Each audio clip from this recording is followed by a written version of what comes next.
Hello दोस्तों, जैसे कि लास्ट एपिसोड में हमने देखा कि गाओ विंगजी ने इन सबको कहा था कि आप सबको अब अपनी फैमिली और अपने दोस्तों को गुड बाय कर देना चाहिए। तभी वहां पर कई सारे एयरशिप्स आ जाते हैं जो कि इनके एग्जोसिज्म पास अभी ले जाएंगे। सभी लोग इस एयरशिप्स में चढ़ने लगते हैं। तभी यहाँ पर हीलर सेमी बहुत ज्यादा एक्साइटेड हो जाता है और लिंजिंग कहता है कि ये एयरशिप्स बहुत ज्यादा अनोखे हैं क्योंकि ये स्पिरिचुअल क्रिस्टल की एनर्जी से चलते हैं और युद्ध भूमि में बहुत ज्यादा कारगर हैं। फिर ये सब लोग उस शिप के अंदर चढ़ने लगते हैं। तभी हम दूसरी तरफ गाओ विंगजी को देखते हैं जो कि एक सुंदर सी लड़की उसको थप्पड़ मार रही थी। यहाँ पर हमें पता चलता है कि ये लड़की गाओ विंगजी की वाइफ है और ये वापस से उसे छोड़कर जा रहा है। इस वजह से वो यहाँ पर बहुत ज्यादा नाराज है। यहाँ पर हाओशेंग और उसके सारे दोस्त यहाँ पर उन्हें देख रहे हैं। तभी यहाँ पर गाओ विंगजी उसकी वाइफ को संभालता है और कहता है कि तुम्हारे हाथों में कहीं चोट तो नहीं लगी मुझे मारते समय। तभी यहाँ पर उसकी वाइफ कहती है कि ये सब बंद करो, पिछले 4-5 सालों से तुम्हारी कोई खबर नहीं थी, लेकिन जब तुम वापस लौट आए तो फिर से मुझे छोड़कर जा रहे हो। यहाँ पर वो बहुत ज्यादा गुस्से में थी। उसे शांत करवाने के लिए यहाँ पर गाओ विंगजी उसे अपने पास खींचकर गले से लगा लेता है। ये देखकर सभी लोग बहुत ज्यादा शर्मा जाते हैं। तभी यहाँ पर हीलर सेमी कहता है कि गाओ विंगजी को अच्छे से पता है कि एक लड़की को कैसे शांत करवाया जाता है।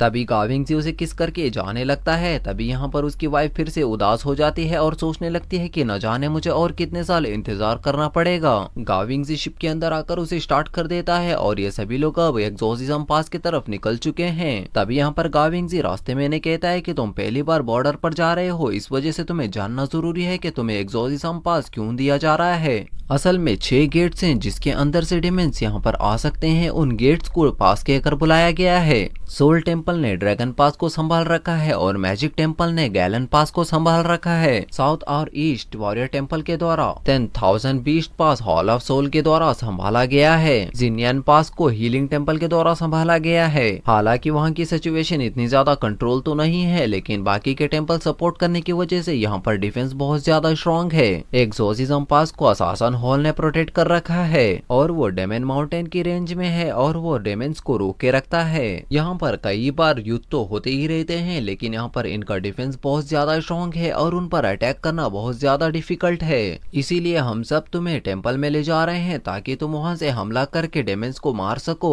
तुम्हें यहाँ पर पूरे टीम वर्क से फाइट करना होगा। अगर तुम यहाँ पर हार गए तो तुम्हारी टीम को डिसबैंड कर दिया जाएगा। और गाओ विंगजी यहाँ पर कहते हैं कि मेरा काम यहाँ पर खत्म हो गया और तुम्हारा टेस्ट स्टार्ट हो चुका है। इतना कहकर गाओ विंगजी यहाँ पर शिप से चले जाते हैं। तभी यहाँ पर बड़े बड़े चंगादर इनके ऊपर हमला कर देते हैं। यहाँ पर इनमें से किसी को भी समझ नहीं आ रहा कि इतने बड़े 4th लेवल के डेमन बिस्ट इन पर कैसे अचानक से हमला कर रहे हैं और इनकी शिप यहाँ पर बहुत ज्यादा डैमेज हो चुकी है और वो नीचे गिरने लगती है। ये सभी लोग बाहर गिरने लगते हैं। तभी हाओशेंग इन सबको पकड़ लेता है। चेरी यहाँ पर बताती है कि हमारा फ्यूल टैंक फट चुका है और ऑटो सिस्टम खराब हो चुका है और वो कहती है कि हमें जल्द से जल्द सिचुएशन को कंट्रोल में लाना होगा। अगर हम ऐसा नहीं कर पाए तो ये शिप क्रैश हो जाएगी और हम सब नीचे गिर के मारे जाएंगे। तभी यहाँ पर हाओशेंग हवे को बाहर निकालकर फ्लोटेशन टेक्निक को इस्तेमाल करवाता है, जिस वजह से वो शिप हवा में फ्लोट करने लगता है। यहाँ पर हवे ज्यादा देर तक उस शिप को उड़ा नहीं सकता, इस वजह से इन्हें कुछ ना कुछ करना होगा। लेकिन यहाँ पर इनका फ्यूल सिस्टम खराब हो चुका है, इस वजह से ये शिप अब खुद से उड़ तो नहीं सकता। इस वजह से मैनुअल ही इसे उड़ाना होगा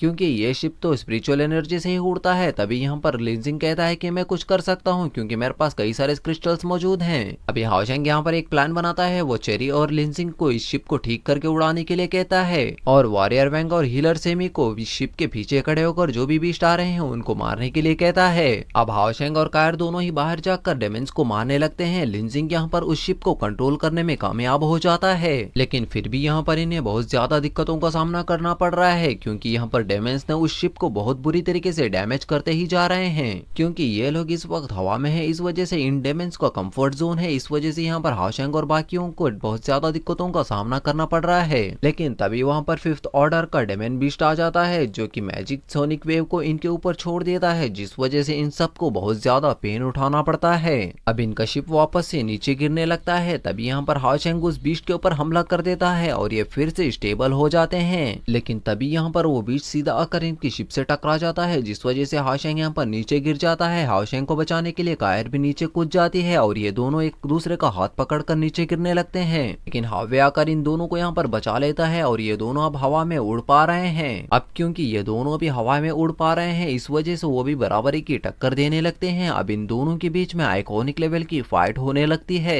बाकी के लोग भी बाहर निकलकर इन डेमंस को मारने लगते हैं। तभी यहाँ पर वो डेमंस अचानक से पीछे हटने लगते हैं। ये देखकर सभी लोग सोचने लगते हैं, लेकिन तभी वो बीस्ट एक फॉर्मेशन बनाकर हाउसिंग के ऊपर हमला करने लगते हैं। यहाँ पर वो बीस्ट हाउसिंग के ऊपर भारी पड़ रहे हैं, लेकिन तभी यहाँ पर उनका एयरशिप ठीक हो जाता है। चेरी यहाँ पर एयरशिप को लाकर उनके ऊपर हमला कर देती है। अब यहाँ पर सिचुएशन को कंट्रोल में ला चुके थे ये सभी लोग शिप के अंदर आ जाते हैं। चेरी यहाँ पर शिप को अच्छे से उड़ा पा रही थी। वो शिप के वेपन से कई सारे डेमन बीस्ट को जान से मार देती है। अब यहाँ पर लगभग सारे डेमन बीस्ट मर चुके हैं। तभी यहाँ पर शिप के अंदर गाविंग्स आते हैं और वो कहते हैं कि मुझे नहीं लगा था कि तुम लोग सिचुएशन को कंट्रोल में लेकर आओगे, लेकिन अच्छी बात है कि तुम लोगों ने अच्छा काम किया और सिचुएशन को कंट्रोल में ले आए। और अब तुम्हारा एक्सोसिज्म पास स्टार्ट होता है। इतना कहकर वो शिप से नीचे फेंक देता है। यहाँ पर किसी को भी चोट नहीं लगती क्योंकि इन सब के ऊपर वो एक गोल्डन शील्ड को लगा दिया था। और यहीं पर ये एपिसोड खत्म होता है। मिलते हैं अगले एपिसोड में, तब तक के लिए बाय बाय।